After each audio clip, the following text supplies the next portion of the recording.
நாம இன்னைக்கு பார்த்தீங்கன்னா கூகுள் பே ஆப்பை எப்படி உங்கள் மொபைல் ஃபோனில் இன்ஸ்டால் பண்ணி அந்த அக்கௌண்ட்டை ஆக்டிவேட் பண்ணி ஓப்பன் பண்ணி யூஸ் பண்ணுறதுங்கிறத இந்த வீடியோவில் தெளிவாக பார்க்க போகிறோம். ஸோ இந்த வீடியோ வந்து இறுதி வரைக்கும் பாருங்கள். ஸோ கூகுள் பே ஆப்போட லிங்கை வந்து பார்த்தீங்கன்னா அந்த டிஸ்கிரிப்ஷன் கீழே கொடுத்துருக்கேன். ஸோ அதை கிளிக் பண்ணி நீங்கள் இன்ஸ்டால் பண்ணிக்கலாம். இல்லைன்னா நீங்கள் ப்ளே ஸ்டோரில் போயிட்டு கூகுள் பேன்னு டைப் பண்ணி நீங்கள் அதை இன்ஸ்டால் பண்ணிக்கலாம். ஸோ டைப் பண்ணி இந்த ஆப்பை வந்து நீங்கள் இன்ஸ்டால் பண்ணுங்கள். இல்லைனா டிஸ்கிரிப்ஷன் கீழே லிங்கை கொடுத்துருக்கேன். ஸோ அதை கிளிக் பண்ணி நீங்கள் இன்ஸ்டால் பண்ணிக்கோங்க. ஓப்பன் கொடுத்தோடனே பார்த்தீங்கன்னா உங்கள் கூகுள் பே ஆப் வந்து ஓப்பன் ஆயிரும். ஸோ ஓப்பன் ஆனோடனே பார்த்தீங்கன்னா உங்கள் பேங்க் அக்கௌண்ட்டில் நீங்கள் எந்த ஃபோன் நம்பர் அட்டாச் பண்ணி கொடுத்துருக்கீங்களோ அந்த பர்சனல் ஃபோன் நம்பரை இதில் டைப் பண்ணிக்கோங்க. உங்கள் பேங்க் அக்கௌண்ட்டில் எந்த ஃபோன் நம்பர் அட்டாச் ஆகிருக்கோ ஸோ அந்த நம்பரை வந்து இதில் டைப் பண்ணிக்கோங்க. நான் என்னுடைய கான்டாக்ட் நம்பர் டைப் பண்ணிக்கிறேன். ஸோ டைப் பண்ணதுக்கப்புறம் பார்த்தீங்கன்னா கீழே நெக்ஸ்ட்டுன்னு ஒரு பட்டன் இருக்கும். ஸோ அதை கிளிக் பண்ணிக்கோங்க. ஸோ கிளிக் பண்ணோடனே பார்த்தீங்கன்னா கீழே வந்து நெக்ஸ்ட்டுங்கிற ஒரு காலம் இருக்குது. ஸோ அதையும் கூட கிளிக் பண்ணிக்கோங்க. ஸோ கிளிக் பண்ணோடனே பார்த்தீங்கன்னா ஒரு ஒன் டைம் பாஸ்வேர்டு வந்து உங்கள் மொபைல் ஃபோனுக்கு வரும். ஸோ உங்கள் மொபைல் ஃபோனுக்கு அந்த ஓடிபி வந்தோடனே பார்த்தீங்கன்னா ஆட்டோமேட்டிக் செட் ஆகிட்டு நெக்ஸ்ட் பேஜுக்கு போயிடும். ஸோ இதில் பார்த்தீங்கன்னா கிரியேட் கூகுள் பின்னு ஒரு ஆப்ஷன் கொடுத்துருப்பாங்க. ஸோ அதை கிளிக் பண்ணிக்கோங்க. கிளிக் பண்ணிவிட்டு கீழே கண்டினியூங்கிற ஒரு ஆப்ஷன் கொடுத்துருப்பாங்க. ஸோ அதை கிளிக் பண்ணிக்கோங்க. கிளிக் பண்ணோன்னே பார்த்தீங்கன்னா உங்கள் கூகுள் பேயோட பின், அதாவது கூகுள் பின்னை வந்து க்ரியேட் பண்ணணும். ஸோ நான் இதில் வந்து என்னோடய பின்னை க்ரியேட் பண்ணுறேன். ஸோ நெக்ஸ்ட்டு பார்த்தீங்கன்னா ரீஎன்டர் கூகுள் பின்னு கேட்கும். ஸோ அதையும் கூட நான் என்டர் பண்ணிக்கிறேன். ஸோ இப்போ 2 டைம்ஸ் வந்து என்னுடைய கூகுள் பின்னை வந்து கொடுத்துட்டேன். கொடுத்தோடனே பார்த்தீங்கன்னா நெக்ஸ்ட் பேஜுக்கு போயிடுது.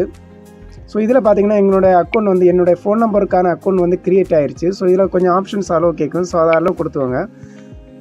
முதல்ல பார்த்தீங்கன்னா இதில் உங்களோட பேங்க் அக்கௌண்ட்டை வந்து நீங்கள் இதில் ஆட் பண்ண வேண்டியிருக்கும்.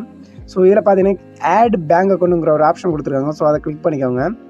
ஸோ கிளிக் பண்ணோன்னே பார்த்தீங்கன்னா நெக்ஸ்ட் பேஜுக்கு போயிடும். ஸோ அதில் பார்த்தீங்கன்னா சம் பேங்க் அக்கௌண்ட்ஸ் டீட்டெயில்ஸ் எல்லாமே கொடுத்துருப்பாங்க. ஸோ இதில் உங்களுக்கு எந்த பேங்க்கில் அக்கௌண்ட் இருக்கோ ஸோ அந்த பேங்கை வந்து நீங்கள் கிளிக் பண்ணிக்கோங்க.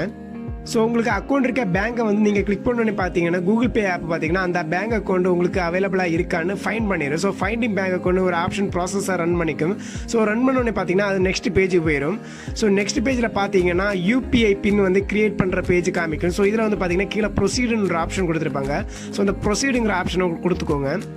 ஸோ கொடுத்தோடனே பார்த்தீங்கன்னா நெக்ஸ்ட் பேஜுக்கு போயிடும். ஸோ நெக்ஸ்ட் பேஜில் பார்த்தீங்கன்னா உங்கள் ஏடிஎம் கார்டோட லாஸ்ட் 6 டிஜிட் நம்பரும் அதுக்கப்புறம் பார்த்தீங்கன்னா உங்கள் எக்ஸ்பைரி டேட்டும் வந்து அதில் டைப் பண்ண வேண்டியிருக்கும். ஸோ அதை வந்து உங்கள் ஏடிஎம் கார்டை பார்த்து வந்து நீங்கள் டைப் பண்ணிக்கோங்க.